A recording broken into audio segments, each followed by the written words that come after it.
Hey guys, welcome back to my channel. Today I'm going to speak about something that I've seen happen in the industry, and honestly I'm not going to say it's a problem with the industry. It's a problem with people that get used to things they shouldn't be getting used to, okay? And right out of the bat, what I'm going to say is, if you are a business owner in your industry, okay, it could be insurance, could be cars, could be whatever, you probably heard, okay, one of your fellow industry friends say this: oh, the market is so difficult right now, I can't sell a car, or I can't sell insurance, the insurance market is so difficult right now, or oh, the restaurant business right now, it's crazy. And I mean, what's the problem with that phrase? The perspective that I have and everything that I've done in my life to help me get to where I am, and for sure it is one thing that'll help me go way beyond, is the mentality, right?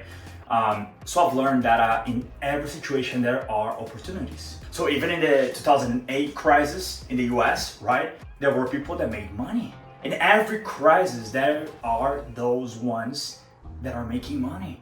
You know what I'm saying? So the thing is with that phrase, and the problem with that phrase is, whenever I whenever I say something, I can never outperform what I'm saying. So if I say, oh my God, it's so difficult to close sales, well, how do you think I'm gonna be selling? How do you think is gonna be my performance in closing deals?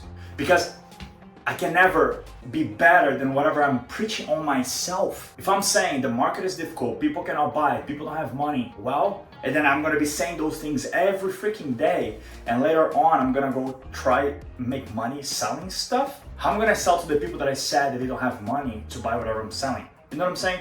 And the problem with that is because it's something that acts like in our brain, in our subconscious, okay? So it's not something like I'm gonna be here every day saying, oh, the market is difficult, oh, it's difficult to sell, people don't have money, the economy is bad. And then I go out and try to sell something. It's not like someone's gonna be like, hey brother, do you remember every single day that you were complaining about the market and all those things? So yeah, the fact that you're not selling right now, it's not because the market is difficult, it's because of the things you were preaching before. And that's the point that people don't pay attention to, okay? Because here's the thing, if a car salesman is always saying, oh, the market is difficult, that's why people are not buying. Insurance, the interest rates for financing, it's that it has like skyrocketed, that's why people are not going on financing. Well, guess what? If you're saying those things about your business, about your industry, how do you expect to perform any better? Because if you say those things, and here's the attachment to it, right? To the explanation. If you're saying those things, why would you look the other way and be like, okay, maybe there's something in my business that I'm not doing properly? You're not gonna think that because you're already given an excuse. What is your excuse? The market's difficult, people don't have money, blah, blah, blah, blah, blah, right? So if you're saying those things, you're never gonna look back and be like, okay, what am I doing wrong? Why there's other people in the same industry that I am making money and I'm not making money? It is different if no one in the entire business, in this entire industry is making money. If no one's making money, then maybe there's another reason. But if there's at least one person making money in that industry, that means, yes, there are opportunities and there is ways to making money. So, I've heard that a lot, right? So I'm gonna take an example. I have friends with a bunch of car salesmen, and in their dealerships, because mostly the guys that are related to, they're not into the big dealerships, so they're independent dealers, right? They have their own dealerships selling a bunch of different used vehicles. And one of those friends, I just stopped to realize, he was like, oh yeah, man, the market is difficult, people don't have money to buy, everything is difficult. And I was like, man, have you stopped to realize that maybe, just maybe, the cars you're buying, they're not for your audience? What does that mean? I'll give an example. Let's suppose in my network, I only have millionaires. I only have people that buy Ferraris, Bugattis, or whatever, right? Super luxury, expensive cars. And then let's suppose I'm gonna start selling Prius in my store, right?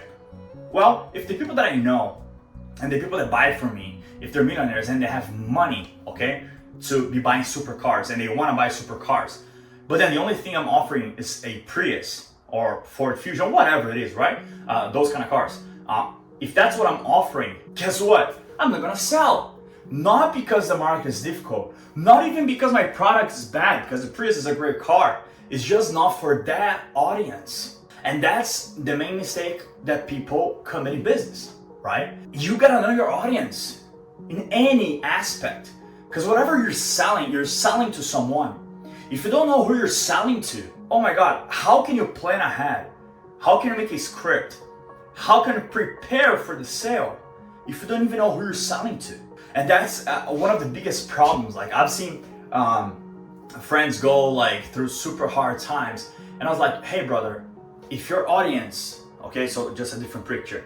If your audience, on the other hand, like totally different than the rich guys, if your audience doesn't have a lot of money, if your audience, if they're immigrants, right, if you don't have documents or whatever, if you don't have a great credit score, if you don't have a credit score, you have to find the ways to sell a product to that specific audience.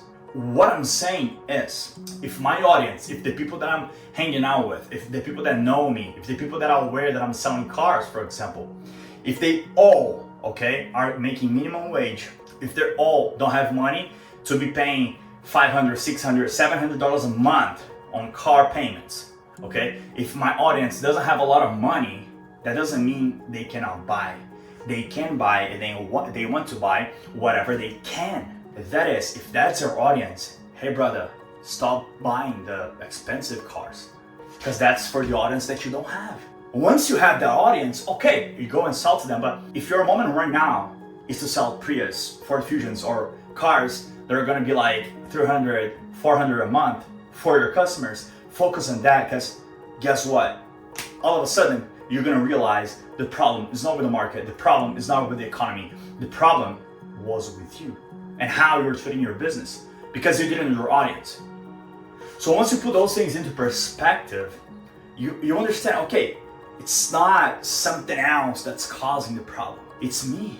And you gotta be aware. So two things, you gotta be aware of your audience, because if you know your audience, you know what you have to sell them, right? So same thing, I'm gonna start an insurance business, for example. Well, who am I gonna reach out to?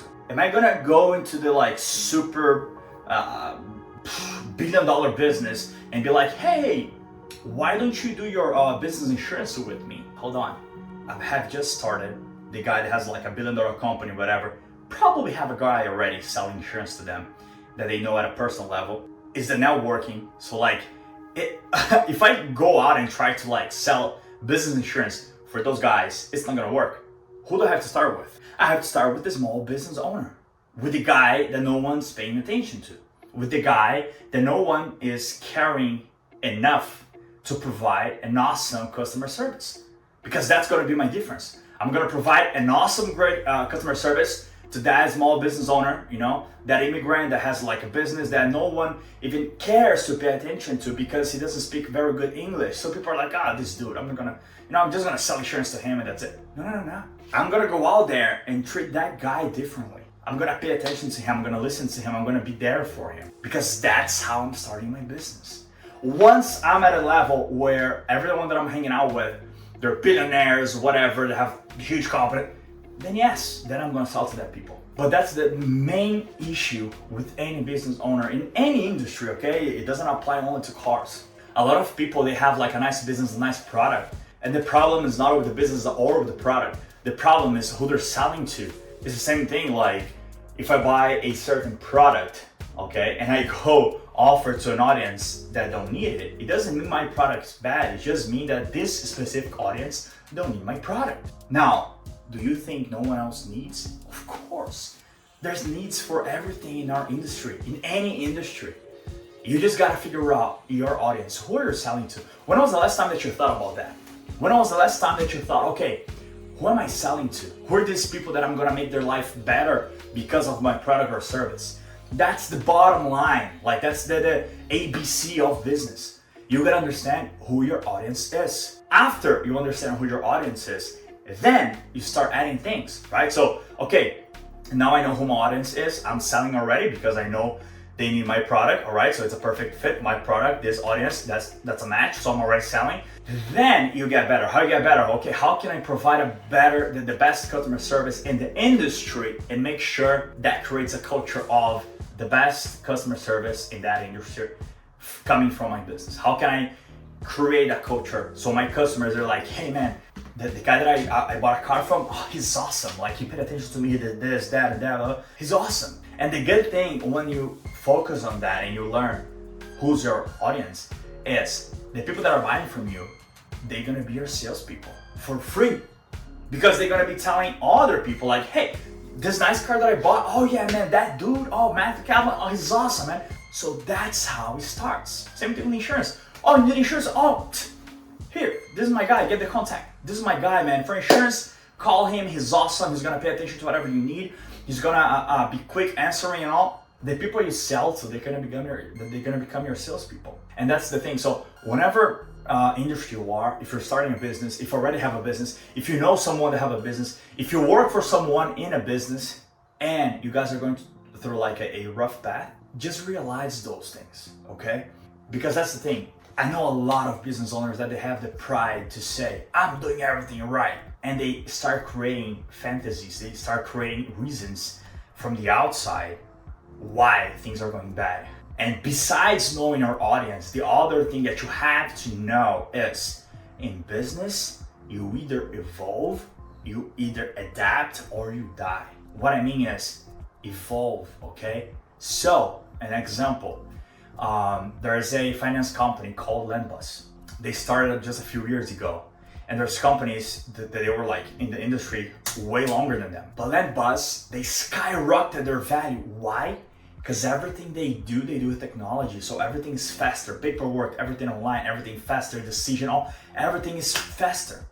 So guess what? Who do you think the car dealers are gonna put financing through? Lendbus, that they know it's quicker. Just send the link to the customer signs it, get the car, buy it, or the financing company that you have to get the paper, fill it out, put in the mail, send to them, they're gonna review it, send it back to you. That takes time. The car dealers, they wanna sell things quickly, right?